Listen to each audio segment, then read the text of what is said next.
Camera on. Hello everybody, welcome to my workshop here. My name's Colwin and this is Miller's Farm Shop. Today I thought we're getting really close to Easter and all that sort of thing. So I thought, well, let's have a little bit of a dabble with some Easter gifts. So I'm going to try as much as possible to do, well, we're going to do an egg cup. We're going to do a plate for the egg cup, and we're going to do a little mini egg as well, a little wooden egg. I'm going to explain it all as we go, usual sort of thing. Vicky's here. In Tom's absence, Tom's still lambing and calving at the moment, so Vicky's here in his absence. Tom will be hopefully back on the next one. I say hopefully because it's lovely having Vicky here, of course, but we know that he should be back fairly soon. So it works in the same way, everybody. Just ask questions or have a chat amongst yourselves, and if Vicky sees a question, then she'll ask me. Okay, she'll relay it over. Hopefully we've sorted out some of the sound issues from the time before, so we should be okay. And yeah, we're just going to start. I've got mainly oak to play with here, just for no reason. I just had a load of scrap oak, well, not scrap oak, but spare oak ready to go. And egg cups are a thing that we sell in the shop anyway. Any kitchenware, obviously usable stuff, is always a good seller, as well as your sort of gallery pieces as well. And I would guess you could call last stream that lovely live edge bowl out of Alder gallery piece. So now we're going to go back to a bit of practical turning, something that can be used as well. So as well as the nice bits, we need to do some of that practical stuff. So yeah, we'll start off with a couple of questions, then we'll go straight into it. I'm going to start with an egg cup. Now I have been busy this afternoon. I've done a few egg cups just to start the set. I didn't want to bore you by doing 4 at the same time. And yes, I do have 4 eggs at a time. Then we'll go into turning the plate, and then we'll put an egg in the egg cup. So yes, Vic. Can everybody just let us know if the sound and everything's okay? If you put your mic on, then they will know. Should I put it on? Yeah, go on. Can everybody let us know if the sound's okay? Thank you. Oh, brilliant. Your best telephone voice. Excellent. Yeah, so just let us know if not. And if you can't hear anything, then let us know that as well, please. So you can see my lathe is a bit of a mess. Vic, go to number 2, I reckon. You can see my lathe is a bit of a mess because I've literally been prepping before you came on. So whilst you've got that camera there, Vicky, let me get one of the eggs, the egg cups that we're going to be doing. Fairly simple, not a huge amount to it. And I've done a little bit of research before we started, just to make sure if you ask that question, keep the camera where it is, Vic. I went to the farm shop, so we're in the perfect place. I went and bought myself a load of eggs, and I've measured them. I've done a study, and I've measured all 6, and I've got an approximate how deep I want my egg to go, how wide I want it to be, all those sorts of things. I have decided to put a couple of lines in.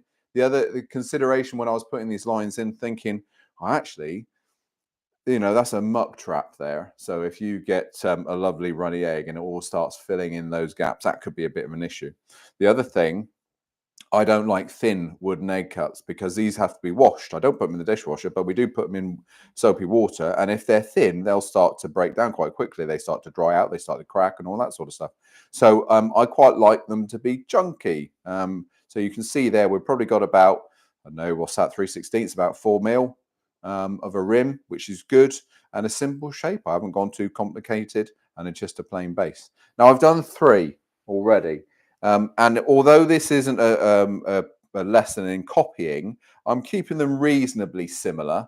And I'll just show you. I've just set up a few calibers, dividers, and things like that, just to keep them reasonably similar, not identical. So I'm going to do another one of those to start us off. But then, whilst the camera's there, Vicky, we're going to think decorative eggs as well. And we sell a fair few decorative eggs in the shop, as well as wooden fruit. Decorative eggs in different timbers go quite well also. So yeah, I know it's shiny. We're going to look at we'll look at doing one of those at the end. These will be a little bit bigger than a real hen egg, but it'd be the same sort of process. We'll still put it in the egg cup at the end. I haven't pre-made a plate, so I can't show you one of those yet, but I do have a lovely bit of oak all set up, ready for our 4 egg cups. And I had a friend of ours over, Ronnie from Georgia in the US. He came to stay with us for a week about 4 weeks ago. and introduced them to boiled eggs with soldiers for the first time. Now, I don't know whether it's an Americanism, but if you don't know what I'm talking about, we will let you know. We have boiled eggs and soldiers every morning, dippy eggs we call them. And the holding image for this video was our breakfast this morning. That wasn't staged. That was our breakfast this morning. So eggs in an egg cup, nice and runny, to dip your soldiers in. That's where we're going. If the Americans don't have never heard of it, Brits fill them all in. Okay, just let them know what it's all about on the chat, of course. Yes. Dippy eggs. A few little bits and bobs to show you as we go along, and my technique of turning egg cups as well. So it's not everybody's, but it's the way I do it. I have cut these blanks a little bit long, and I've done a little bit of prepping before. The prepping that I've done is rough down and create a tenon point. Okay, well, I say a tenon point, a dovetail point in this case, because I'm using the O'Donnell jaws. The tenons, the blank is a little bit long. I could have taken probably an inch off of this one, if I'm honest with you, but I was in a bit of a rush and just cut them out. So we'll ignore that for the minute. But everything is set up. I will get my light out of the way in a minute. Everything is set up. So let's just get that one loaded. Vic, can you just let me know when my light's in really inconvenient places? Okay, I'm gonna. And really, so I don't care whether this goes out of line a little bit. We're going to get the diameter right first. After Glenn Tingle's advice last time, I have changed my mic position, Vic, but number one. Changed my mic position. I'm now wearing this so I can get my powered respirator as much as I can, because I watched a lot of Glenn's videos and he's always wearing it. And I thought, well, there must be a way. And speaking to him, this is the answer, that the lapel mic works much better. So that's where we're going to go for most of it, not all of it. I'm still going to wear my goggles to start with, but I've got that when we're going to do the really dusty bits of sanding and all those sorts of things. So yeah, just to help me with my health and my lungs. So to start with, we're just going to rough down. We're going to get the diameter right. Like I said, I have set up a few things. I've got the maximum diameter set on a set of calipers, and I've got two measurements on dividers down beside me here. One is going to be the width of the opening, and one is going to be the overall length. Apart from that, we're just doing it by, oh, that looks about right. That's what we're going to do, okay? We're not going to be overly accurate about it or overly worried about accuracy. Dust extraction is on all the time. And we're going to start. So any questions before I start, Vic? Lovely. Excellent. Okay, well, let's go. Don't forget to put your microphone on when you talk. Everybody loves to hear your voice, Vic. So I roughed down, got the cylinder, got the hole point. My first job is getting the diameter right. Got my caliper set, got a little set of a little parting tool. Just gonna get that to size. So you can see we've got plenty of timber there. And now I can get the rest of it to that same diameter.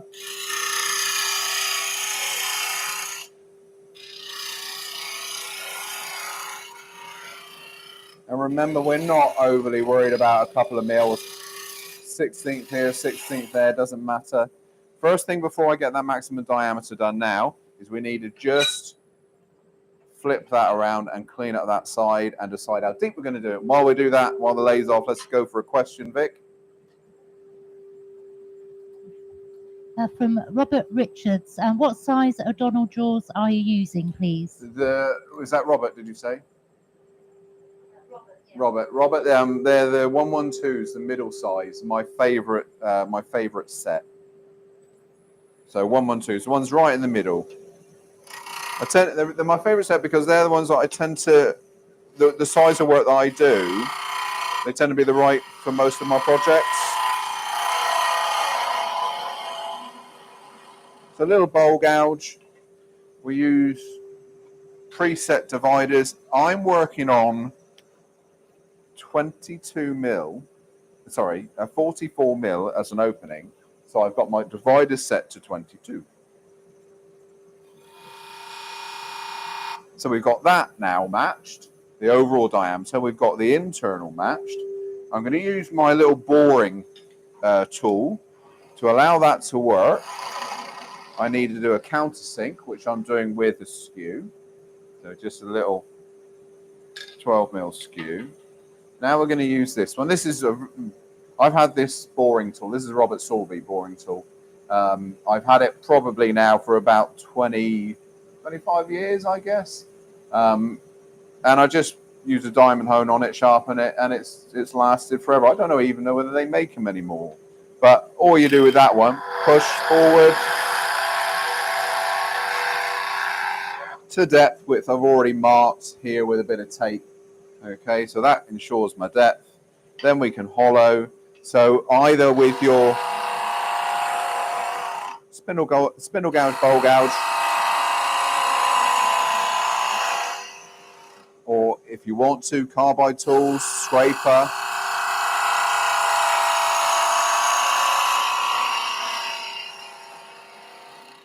So down to the bottom of that hole.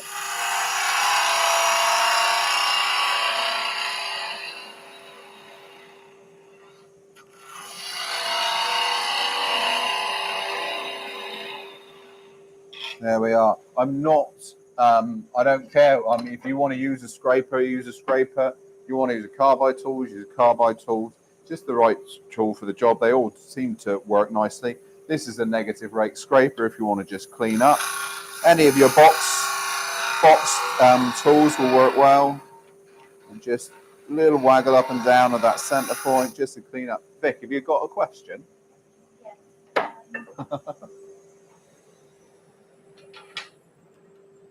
Sometimes the calipers widen when you're measuring. Have you got any tips to stop them doing that? Got to keep checking. If I'm doing a job which involves making like hundreds of pieces, I'll probably check every sort of 6 or 7 to be fair.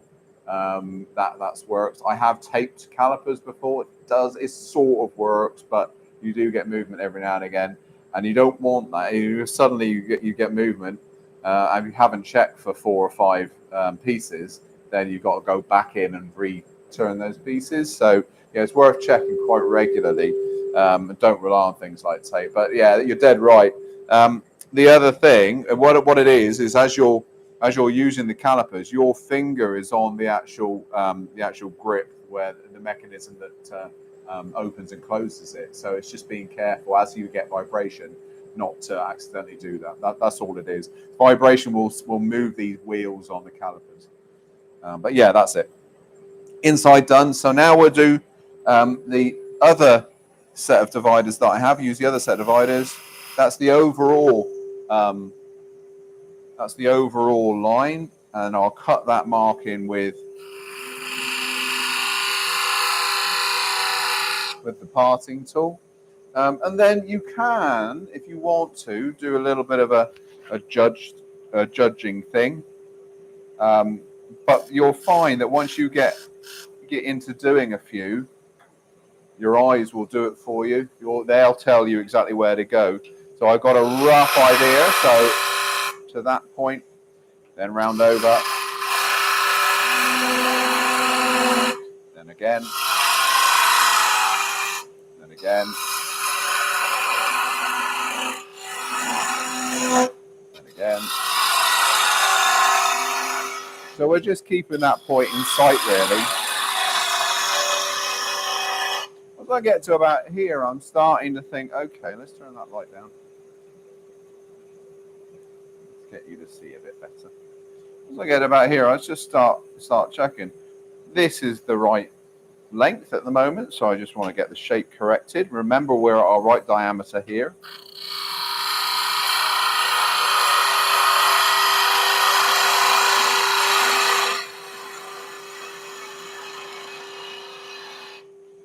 And this is home of the bowl gouge or your spindle gouge. Doesn't really matter. Whatever you're happier with.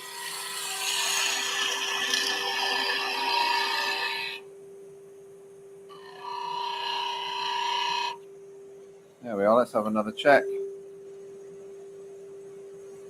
I think we're a little bit long in the body, so I'll just take one more cut from there, then call that it.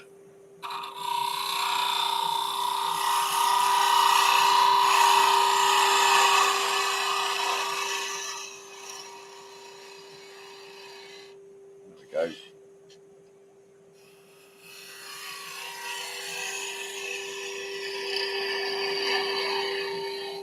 Then replicating that little line that goes around the top, well, that I've got with this one. So that's a little double line. Rather than guessing that, I'm using one of these. So I've used this before. You can just see the shape of it. It's actually a concave parting tool. Both of those lines can be cut at the same time with that, so it works really, really nicely. There we are. That comes out of the way. Dust extractor's doing its job. We'll sand that up and move on to the next part of the project. So eyes are on, and starting with a 120 grit. And again, I'm not worried about an absolutely spotless, flawless finish. All of our egg cups we use at home have got that granny's breadboard look about them. They've got a patina, they've got an age, which takes about one use to get. So all that lovely finish that you're going to see in a minute will disappear quite quickly. Well, not the finish itself, but the actual look will disappear, and you get a really nice rusticy look. And I mean rustic in a complimentary way, not a negative way. There we are. So that was 120, 180.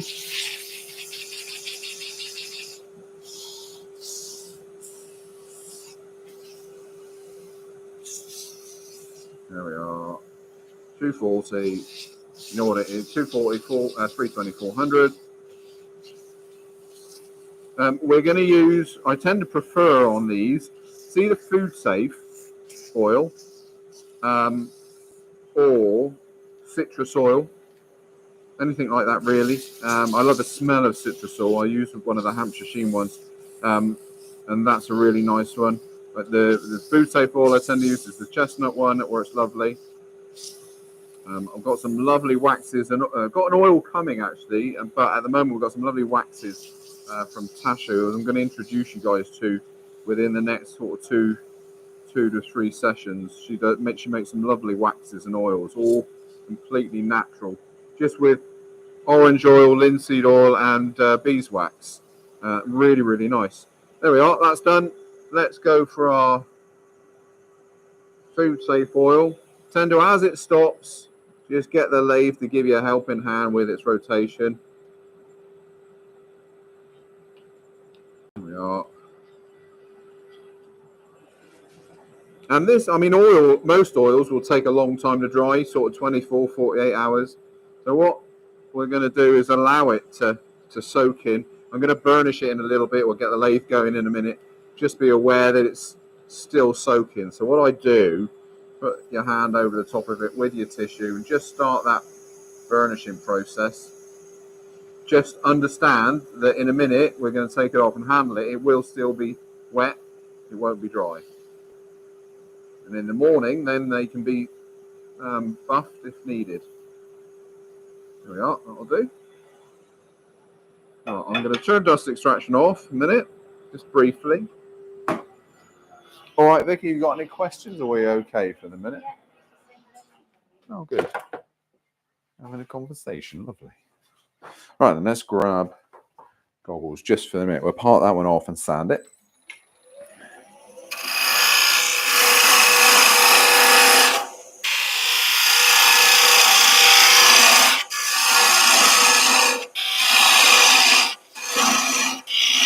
You always tend to go 2 cuts on a parting tool, just to give that parting tool plenty of room. Get ready to catch it.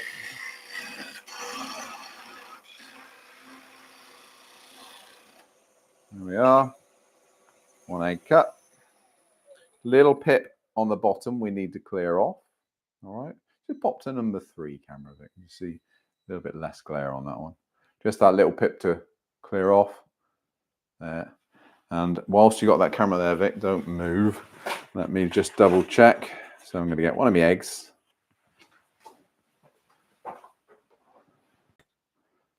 All right, there, fitting very nicely. All right, no spillage there, hopefully. Grand. Right, that's that one. Let's just sand the bottom. We've got a little bit of an issue here that has to be taken away. So we've got to take that little nib. If you're going to do a bundle of these, just wait until you've got them all done before you worry about it. Otherwise, you'll be changing constantly. I just use one of the little power sanding heads for this.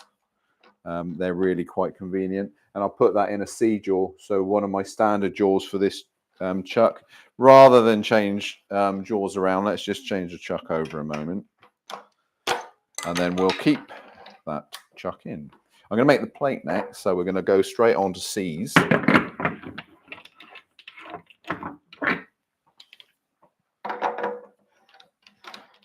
There we are. These are known as C jaws. If you're not in the Axminster chuck usage, gang, whatever you want to call it, if you're not into Axminster chucks, these are C jaws. Dovetail on the outside, a little gripper on the inside. However, I use them for everything. You'll probably hear me talking about them. Well, you will hear me talking about them constantly because they're one of my favourite sets of jaws. It just so happens that I can hold that in there. Use them for so many things. There we are. We're just denib, so dust extraction. Just take that little pip away.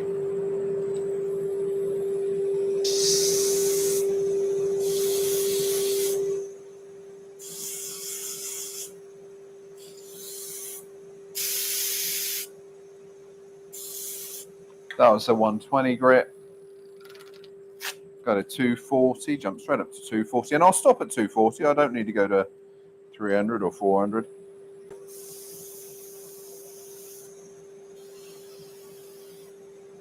There we are. A little bit of oil, well, I'll get that in shot in a minute, everybody. A little bit of oil. Wipe off and leave. Quite simply, this is oil, so you know the oil is soaking into the timber every time you use it. That oil can't go anywhere. Maybe they're off of the surface, but if it's soaked in already, then the oil's in there forever, sort of thing. So there we are. That's our number 4 of our set. We'll get them all back out in a moment, but for the minute, let's start making the plate to put them on. And I'll tell you what, the reason I'm making this plate is Ronnie sent me that picture of his egg cup. So we introduced him to his eggs and his boiled eggs and soldiers. He then went home and made an egg cup and a little plate for them to sit on. He sent me a picture. Unfortunately, I couldn't get it on the screen, but I will try and get it the next couple of the next stream. It was really good, and I didn't even think of making a plate for them as well. And it's just nice. That clunk of a wooden plate when you're using one is quite nice. So I thought we could just do a little plate before we get stuck into the egg. We'll move that. We're going to use the C jaws because we can go straight into, where's one of my screw chucks? Straight into a screw chuck. There's the screw chuck number, whatever what you think, Vic, 3 or 4. Lovely. This one's the SK114, and I'm just going to put the screw chuck right in there. Look how secure that is. Really good. And then I've already pre-drilled an 8mm hole here for this one, but at the moment that screw is too long. I'm too close, so I'll just use a little packer. I tend to use MDF or plywood packers. Here we are. Let's go one more. Don't need quite so much. Yeah, quite so much as what I had. So that can screw on. And we're going to do a recess on this. I'm going to make quite a big foot or base because I want this to be stable. Stable on the table, quite important. So we'll just skim the outside edge. Really, really flat, nice flat plate. Oh, that one's pretty good. Yeah, that one or number 4, whichever you think. And we're going to go up size of bowl gouge. Now let's go up to 3/8. 3/8 in the UK, 1/2 inch in US. Lay speed down to 0, of course. Turn the lathe on.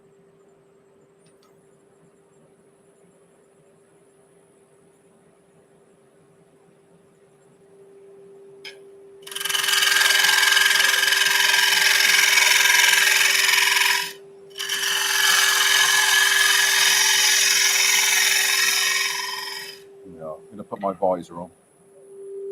My evolution on.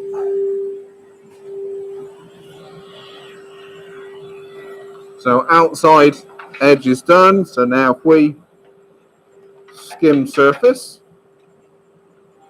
get a little bit of light around, Vic. Tell me if it gets in the way anywhere. Okay. There we are. So when you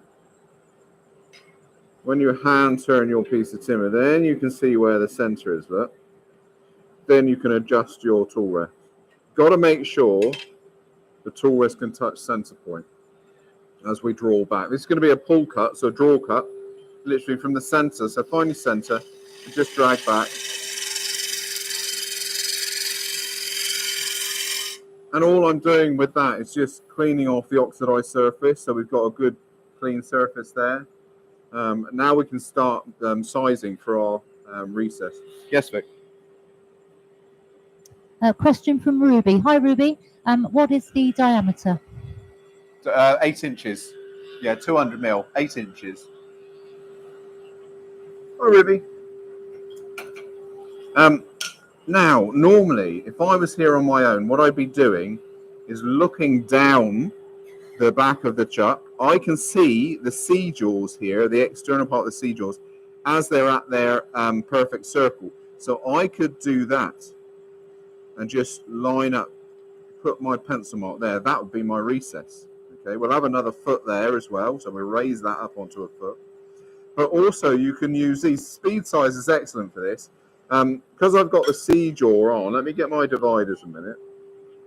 Because I've got the C-jaw on, and now this is going to be hard to see on the camera because it's a shiny surface, of course. Each one of the holes that you've got there represents one of the jaws in the Axminster range. Now I'm using set C. I need to measure the external part of that one, so I go over to hole C. There. That should then match up with what I've just done, which it does.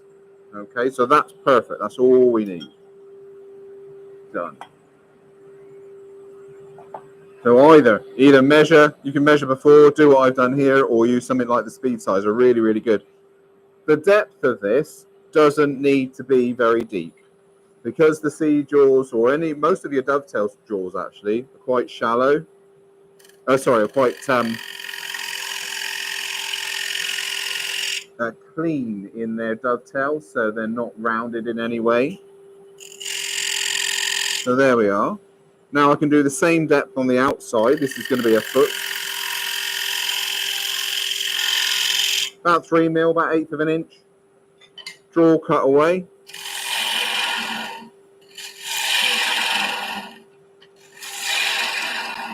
Just a little draw cut. I'm not worried at this stage, I'm not worried about the finish.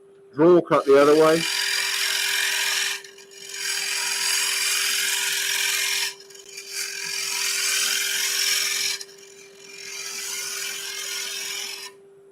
And then we're going to clean everything up. So I'm going straight into creating the dovetail here with the skew. Whilst we're down the bottom of that recess, just use the skew as a nice little negative rake scraper.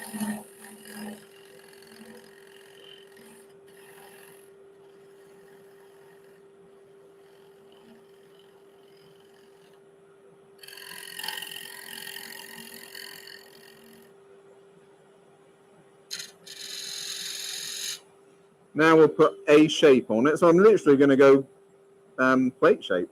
I'm not going to overthink this too much. So a little OG.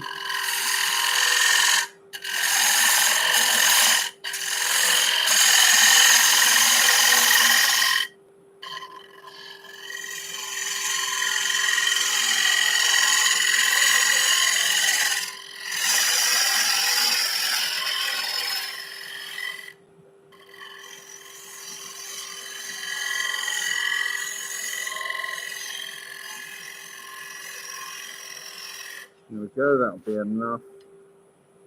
Maybe just tidy up that little lip. I'll just create that little lip. Vic, can you go to number 3, please? All right, so I'm just, this little shadow line here, I'm just going to tidy that up a little bit.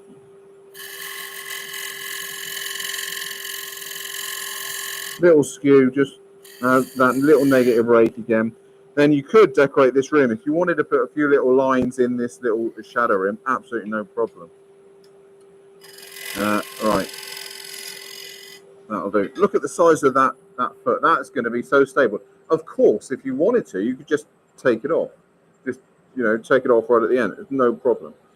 Yeah, Vic. Question from the handcrafted pen company. Sorry, you have to speak up, can you? A question from the handcrafted pen company. Which robust tool rest do you use? Because they're thinking of getting one. Well, I've got how many? I've got 4 altogether. I've got the 14, and this is the 9, and I've got the small, the little 4-inch. But I've also got, if you go to the main camera, Vic, so we can see, I've also got the bowl turning one as well. They're the deep ones. So I think there's a low profile one, but these are the very deep ones. My hand fits in them really quite well. That's why I like them. It's funny. I went back on a course. I was on a course teaching a course yesterday, and I went and used one of the cast ones. And I'm always using my robust. I went to use one of the cast ones because I gave the students the robust one. What difference? When you're using the robust tool rest, the tool just slides along the surface so much easier. There's no resistance because of that thin surface contact. Back to a cast one, there's far bigger surface contact from the tools. It's a bit stickier, and it just is not as nice an experience. So I always tend to stick with those. Awesome tool rests. Right, let's sand. Any more questions before I start sanding? Cool. Right out of the way with the tool rest. We'll stick with hand sanding just to start with, but we might do a little bit of power sanding. Lay speed can come down a little bit if you're worried about dust, but normally I don't worry too much.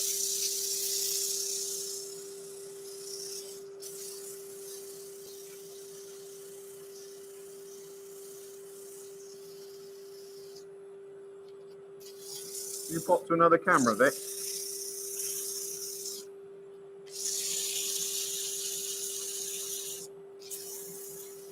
So I'm not using the whole thickness of timber. Remember what I've said before, don't get held hostage by the amount of timber in front of you. If it's not the right thickness, then we'll take a little bit off.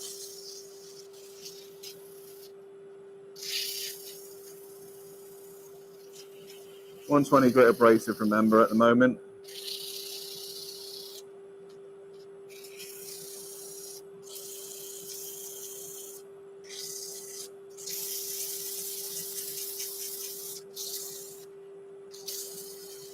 Have a look and see what is happening. Fairly good. I'm going to go on with a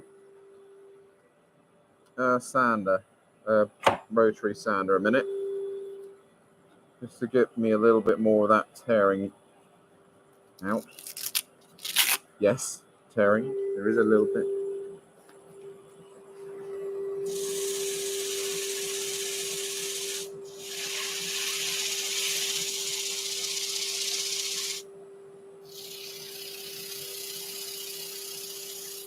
There we are. Now I'll move on up through 180.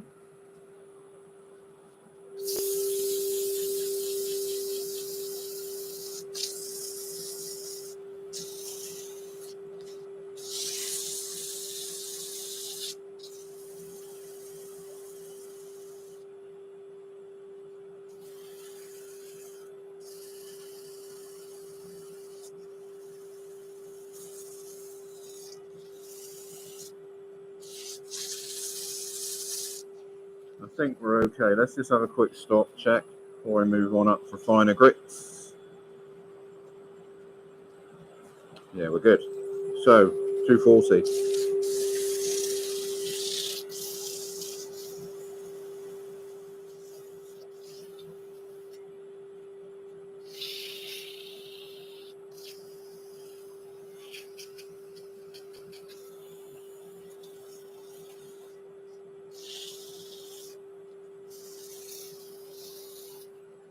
$320 and $400. 320.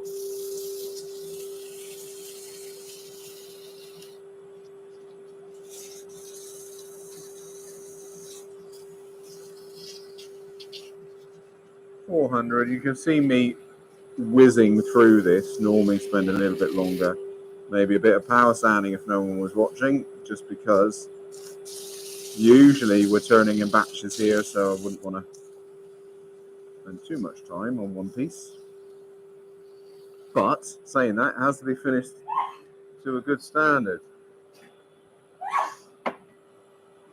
You all right, Vic?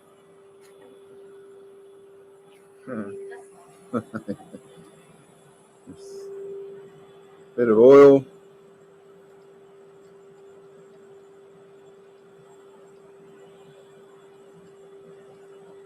Don't forget you've been turning, well I've been turning here is around about 1600. Don't turn the lathe on at that speed now. You get lovely lines going all the way around the workshop, including all over you, if you did. So I'm going to dab this surface.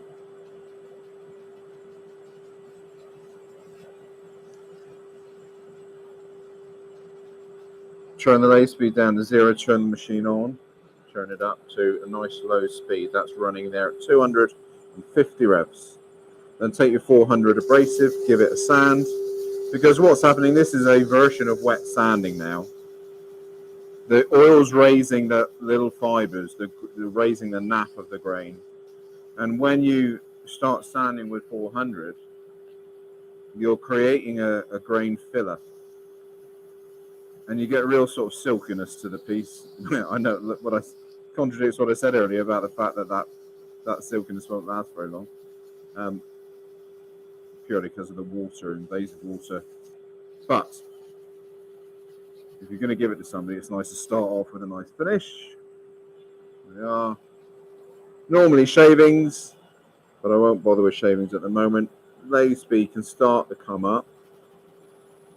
Still not too fast. You don't want it spraying out. You've got to treat your timber like a very, very dense sponge.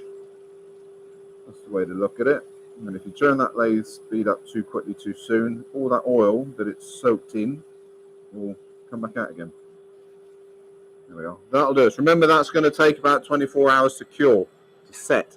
So at the moment, it will still be wet. And you touch with your hands, you'll have that oil pull out. Okay. So let's undo. So I don't worry too much. I'll handle it and everything. But then tomorrow, I'll just buff it up. And I'll just use one of the loose leaf mops to buff it. It does the same job, but without less, with less elbow grease to me, really. Probably not a good example to set, but there we are. So that can now go on the lathe, and we'll do the front face. Nice flat inner surface, so all of those egg cups can sit tidily without rocking around. I'm going to take out some of that excess first.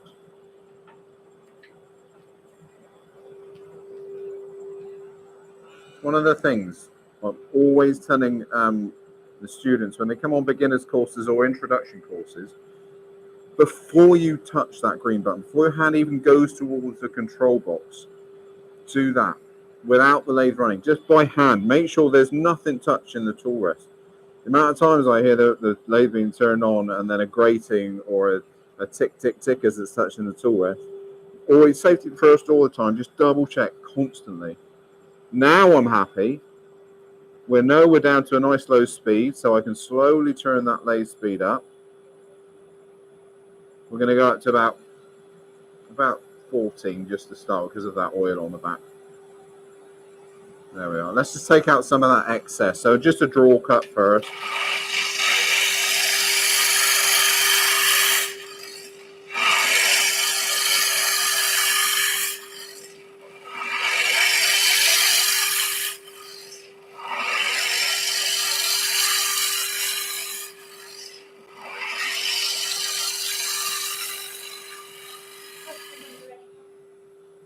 Question, did you say? Yeah. The Edinator 2000 question: will you buff it with any compound on the mop? No. As it's for food use. Yeah, no compound, just literally. I've got one oil loose leaf, so one I use just for buffing oil, basically. That works really well. And on the inside of a bowl, just a little lamb's wool bonnet if it's oiled up, and that just goes into the drill so you can do the inside. If you've taken feet off your bowls, for instance, and you can't get them back on the lathe again, but that loose leaf on the back and little lamb's wool on the inside works a treat.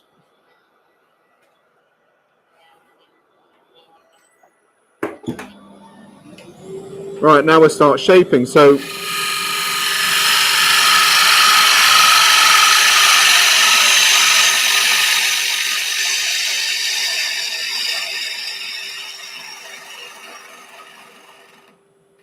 we've moved away from the draw cut.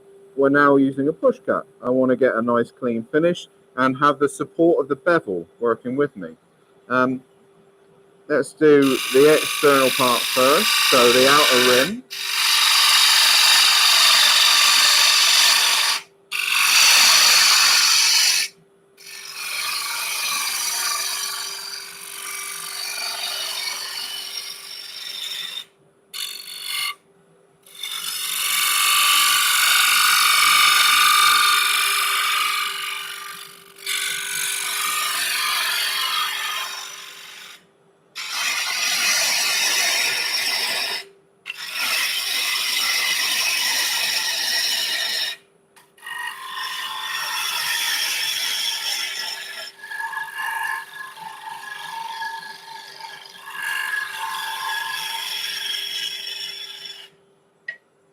Use a large skew now, so my negative rate, because what I want to have right up in this corner, right up in here,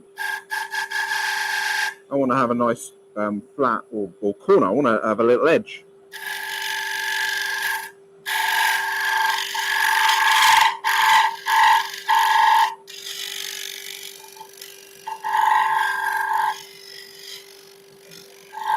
Just gives a nice little shadow line. What a plate should be, you know, we know where the bottom is, we know where the sides are. Gonna leave some thickness there. I don't want it to be too thin at all. Then we can work in the center a bit more. We can pull cut until we're nearly there with this.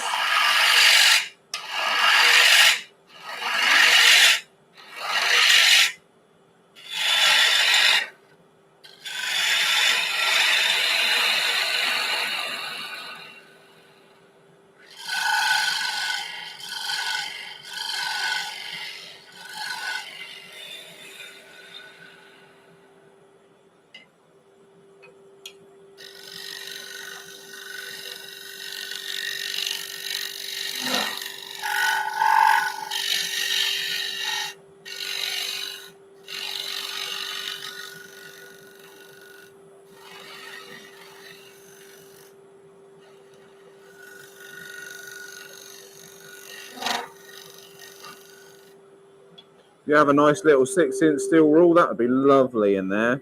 And we don't have one, so we won't use it.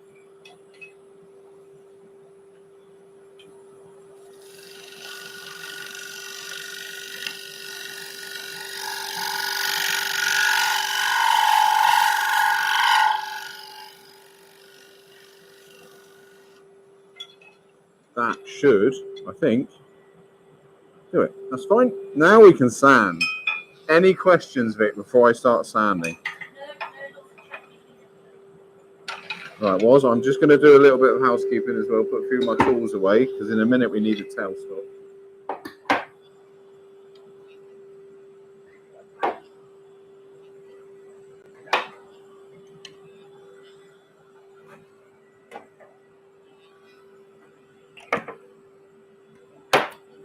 Cool, right. Sanding. My poor old abrasive here is getting a little bit dull. I'm going to go straight to my power sander, not power sander, my rotary sander. What have I done with it? Oh, I've got another one here.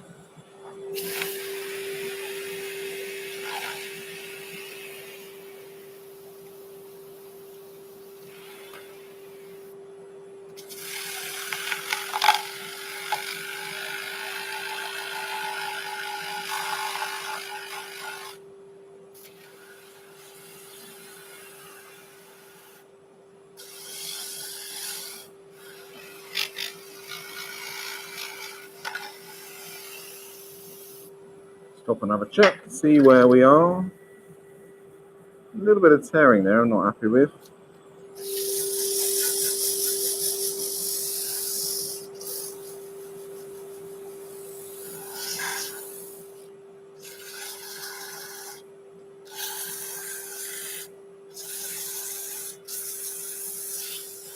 There, I think we're good. Now let's jump, let's go 180. I mean, we're making this a little plate for our egg cups. Of course, it doesn't have to be. You could upscale it and just have a regular plate if you wanted to.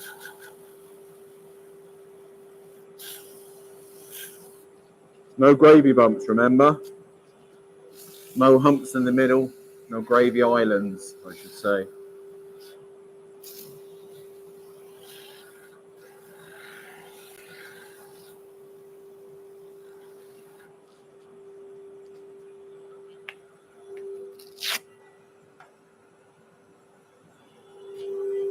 I'm really skipping abrasives here, so you spend time. You know what it's like, you should be spending almost as much time on the finishing as you do on the turning.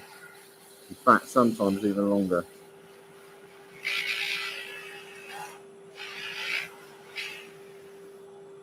There we are. Pop that out of the way.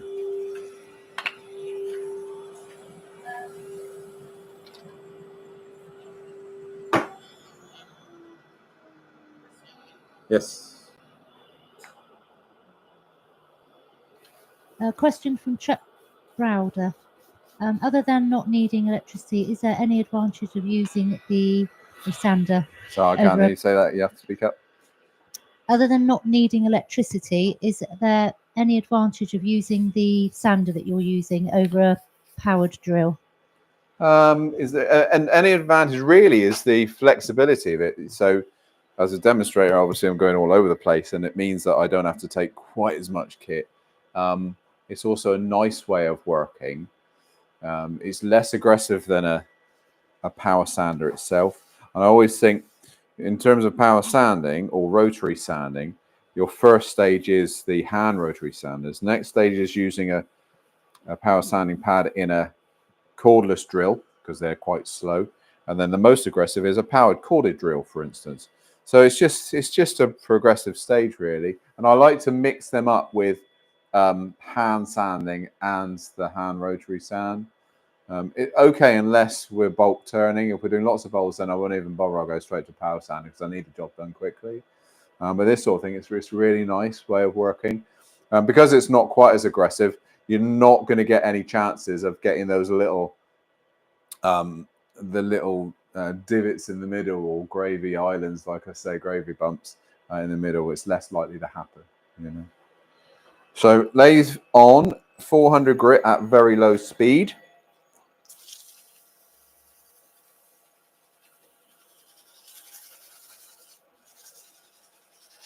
But yeah, it's this sort of horses for courses. It's what we keep saying. It's right tool for the job. If you're only doing a one-off and you need a little bit more precision, go with your hand power sander. If you're doing bulk turning, then go for a corded power sander. And then anything in between. I use a cordless power drill as well when I'm doing and stopping the lathe when I'm doing natural edges. You might have seen on the last one. So it's a little bit more controllable and, like I said, less aggressive. So you can actually hold on to it whilst you're sanding. Let's get that lathe speed up a little bit now.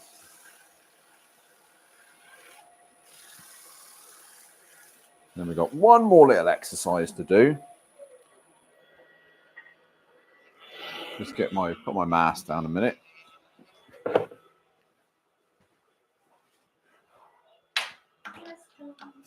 Fire away at the questions. Could you show us the bottle of the oil you are using? Was it the chestnut food safe one? As if by magic. All right, that's it. The chestnut food safe oil.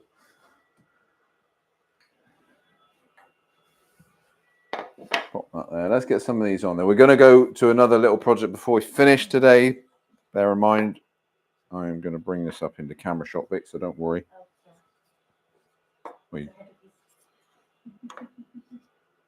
There we are. Let's go number 3. Just because we can get a side on there. All right, and that luckily they all fit. But there's a little serving plate. If you're having 4 eggs at a time, there's no room for soldiers. So you might want to take a couple of off and put your soldiers on the side. All right, but yeah, nice little serving plate for your egg cups.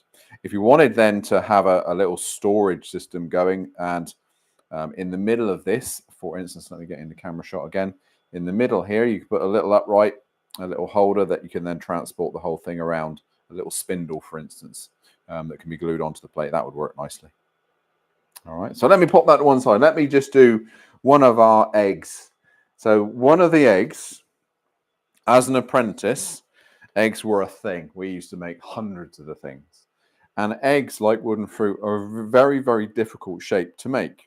This is one of my apprentice pieces, and I haven't brought my true apprentice piece, which was it was a set of 3 eggs that were boxes, and they each fitted inside the other. So I had 3 descending sizes of egg, and they were 2 mil thick. So I was really quite chuffed. I saw them again, or sort of inherited them, I guess, last year, and I was really quite chuffed. I don't know whether I'll be able to do that now.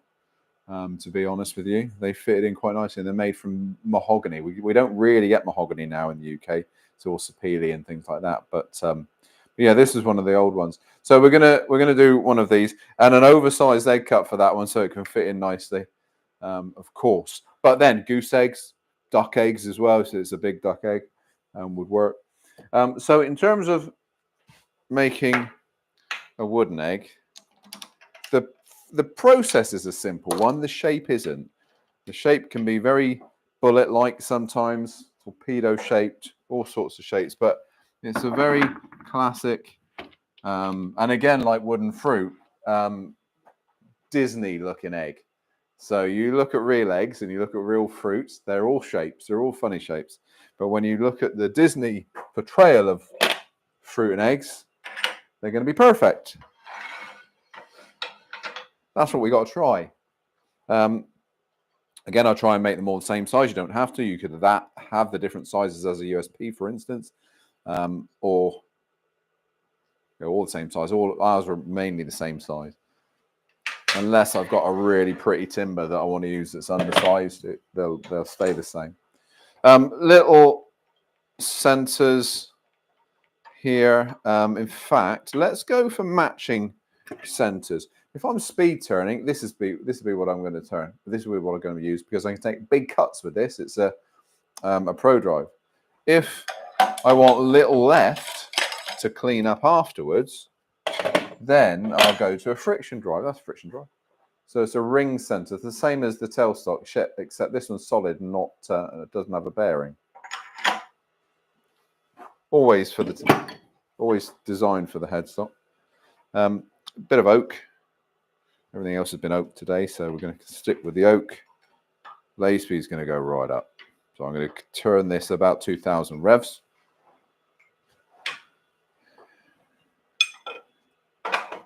Very different. This is the way I was brought up turning eggs, the same way as fruit. So I'll turn the basic form, or turn the form, and then jam chuck it. Okay, so I can take off either end. So it saves you a little bit of timber, because if you didn't do that, you've got to have a hold point here the same way I did the egg cup earlier, and it needs to be parted off. But this way just saves you a little bit of timber. Right in the way. Look at that. Perfect. Let's get that there. That's pretty good. A little bit to one side. Maybe go. Yeah, just flick around 2, 3, 4. Dust extraction on, goggles on. Most of this is going to be, for me, done with a bowl gouge and not a skew. You can do it with a skew. Great skew practice. But if I want to turn these quickly, I'll be bowl gouging it, because I can use the bowl gouge for a roughing gouge. Especially on these harder timbers, skewing this down from rough would be a bit of a task. But roughing gouge.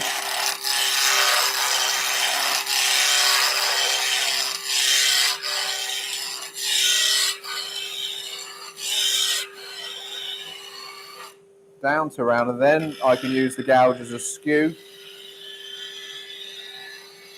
Give us that nice clean surface. Let's go to number 3 or 4. Great bowl gouge practice this. Going to leave a little nib on both ends to clean up.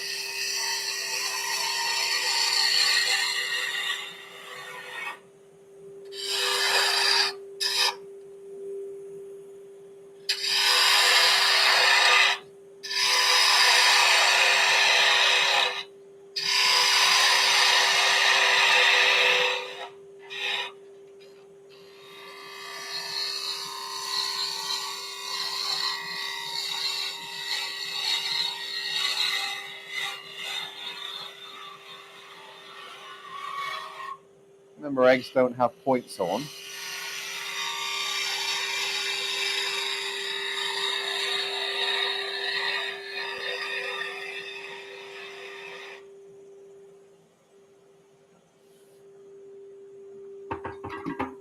Little parting tool. Parting tool, sorry. Yeah. Go to number 3 if you would. That'd be great. Parting tool side scrape is awesome. Just literally this part of the parting tool. So not the front. This right on the side here. Really good side scraper.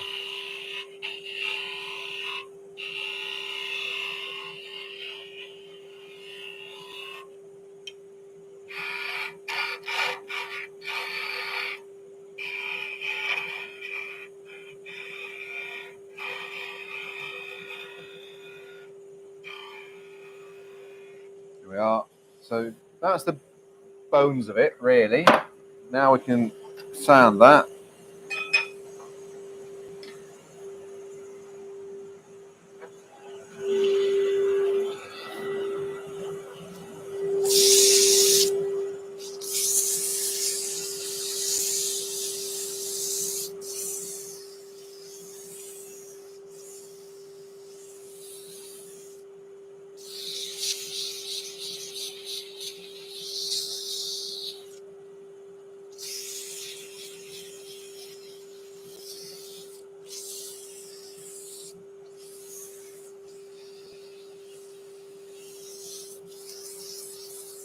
So most important abrasive is number 1, of course, the coarse one.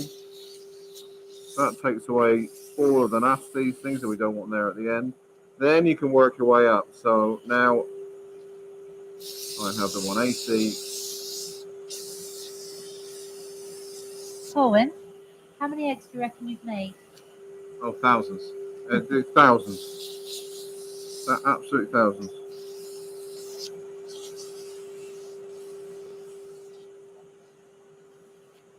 $3.20. 400. Oh, we need a clean 400. That's all oily. So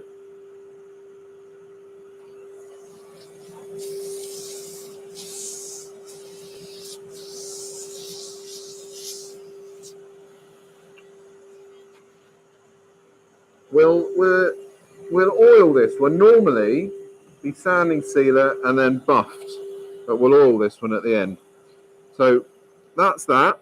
I'm gonna just get rid of the visor, but you know, a simple bit of oak, but striking. Let me get rid of that. Yeah, go to number 3. Let me take it off now, because like the fruit, everything gets done to that stage, put in a box, ready to denib. Now I've done that, we can just have a little bit of a change around of the lathe. So again, wooden eggs are done in batches. I don't do one at a time. So if they're done in batches, they all turn between centers. Once you've finished all of them, then we can change things around on the lathe. We'll pop the chuck on. The chuck's going to have a big set of grippers on because I need now to put my jam chuck in. Colwin, question from Frederick Day. Have you ever turned a banana? No, but Frederick, I always get that question. Why not? I suspect if you turn a banana out of a piece of eucalyptus, it probably work as it dries. Yeah, and I keep it then for everybody that asked that question. No, I haven't, Frederick, at all. That's been just roughed out. Got bottom number, maybe number 4, Vic, just so they can see right up. There you go. Been roughed out, but at the moment, that is no way going to hold that. It's far too tapered. So this is the thing with jam chucks. Finer the taper, better the grip, to the point where you could get things stuck in there. Okay, so just you got to play around with that that taper. The other side here is for fruit. This is now going to be for eggs. So let's just finish hollowing that to a slightly better taper with a bowl gouge. Again, that 3/8 is fine.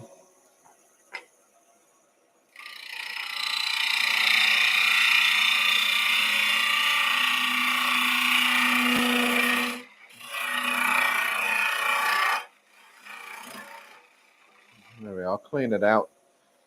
Check fairly often. You can always take a bit more wood away.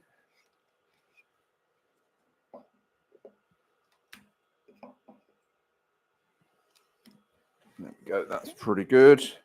And then you're going to have just a little tap from a mallet. You'll know first tap if that's going to budge or not. It's fairly good. Let's just take off, save turning it away. Let's just take off some of that.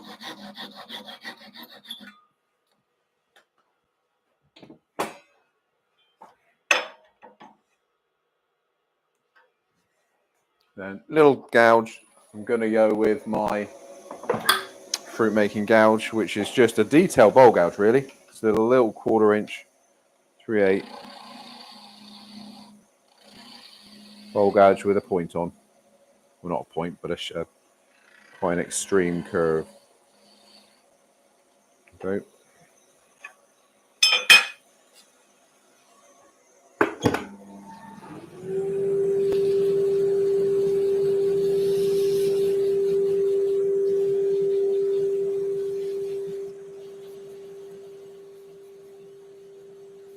Colin, what jaws are you using? These are gripper type G's. And these are the Axminster G's. They're nice big grippers. The good thing with those is they've got the gripper on the inside, and you've got that lovely little lovely big dovetail on the outside. Great for platters and things. Use these grippers really for things like hollow forms, where you need a lot of support, you know. 400. Then, so to get that out, we then go to our dowel. Not a knockout bar. Don't go to a knockout bar. A little bit of dowel. A little bit of dowel with a softened. Edge. Number 3, please. A little softened edge. Okay, and that's going to go up through the lathe. Now you can go to number 1.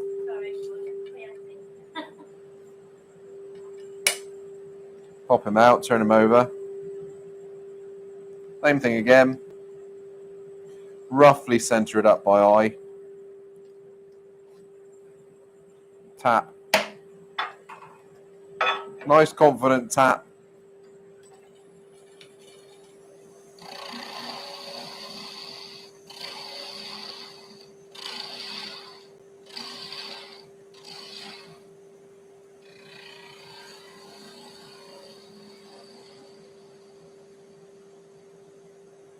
And as well as eggs and fruit and things like that, jam chucking, friction chucking is a great work holding solution for many of your projects. You can't always buy a jaw or a gadget that works. Where jam chucks, you can make them to whatever size or shape. They're really quite useful. And they don't, I'll make one. So this one, for instance, will be with me forever now. It won't break. The only time they break is if you abuse them and keep tapping and tapping and tapping. That generally is because the taper isn't quite right. So just work with that taper. You'll learn. It takes a few mistakes to get it right, but you get there. Yes, Vic. Ruby was saying that she made a small vacuum chuck for taking the ends off of small items like eggs? Yeah.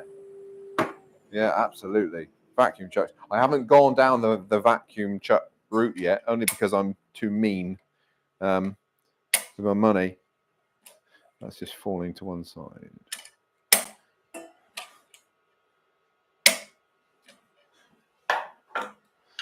My sticks falling down the side of the chuck.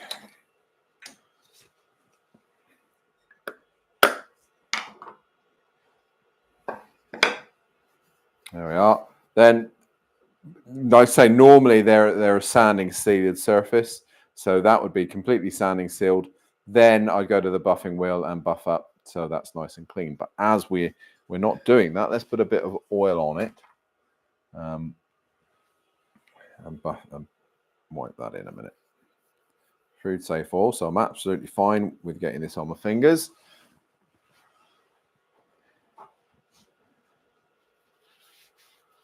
Could do with probably changing my bit of tissue.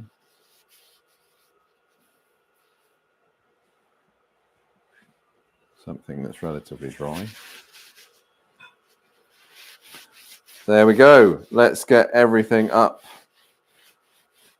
for you to view. We'll see how well it sits or doesn't sit in our egg cups. Remembering these wooden eggs are going to be a little bit bigger than your real eggs. Oh, should cover this full of shavings now. So, yeah, well, that's not too bad actually. Let's go. Where would you like me? Number 4, I think. Number 4. Ready? Yeah. There we are. There's our little plate. Admittingly, I only made 1 egg cup, but we did get the egg done and the plate as well, all out of that matching oak. So pretty stuff. So I'll buff that tomorrow morning when I get back to the workshop. That'll be set and cured by then. Don't forget, you can always wax over oil, but not the other way around. You can't oil over wax. All right. Yeah. Any questions, Vic?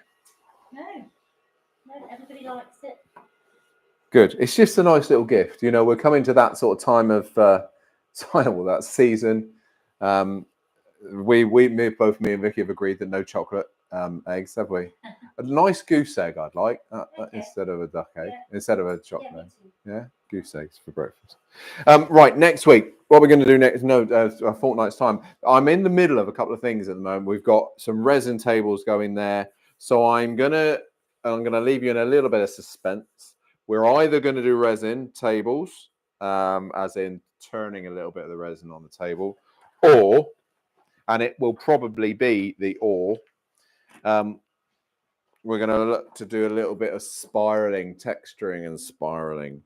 So my good buddy Nick, of course, really inspired me to do some of this spiraling, texturing, and then enhancing that. So I might think of a project to do that. These have just turned up this week from Crown. I want to play with them first before I go loose. I have used them a little bit before on some of the Viking bowls that Nick had me do. Nick Hager had me do. But I thought we could play with that. We can make a few mistakes together, make a few nice patterns together, and just see what they're all about. So I've got the small one and the large one. We maybe have a play with that. So it's either going to be that or that. Obviously, we'll let you know nearer the time. But any questions, Vic, in the meantime? No, everybody likes the project. Thanks for a lovely demo. All good? Thanks for a lovely demo and camera work. I'd get that one in.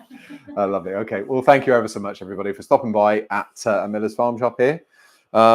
If you're interested in courses, don't forget, look at my website. It's colwinwoodturner.com. Have a look and see what courses are available. They are, thankfully, really popular, and we're doing all sorts of new ones. If you ever look on social media streams, both on Instagram and Facebook, you'll see a couple of new courses that we're putting out. So yeah, I think we've got one more question before I wrap up. Donna Briers from the USA. What are soldiers? Soldiers, they're the little slithers of toast, Donna. So you make your toast, butter your toast, and then cut them up into little slithers just big enough to go inside your egg once you've taken the lid of the egg off. So there, see? Yeah, I don't think it can translate. I think it might be an English thing. Yeah. Or British thing, sorry, but not saying English. Maybe a British thing, yeah. But yeah, that's it, soldiers. All right. So there, thank you very much. If you like what you see, give us a thumbs up. You know, I say it all the time. Subscribe to the channel, the YouTube channel, and hit the notifications button to know when we're going to do another one. But for your info, it's every fortnight. So it'll be a fortnight every 2 weeks from today. Thank you very much, everybody. Bye-bye.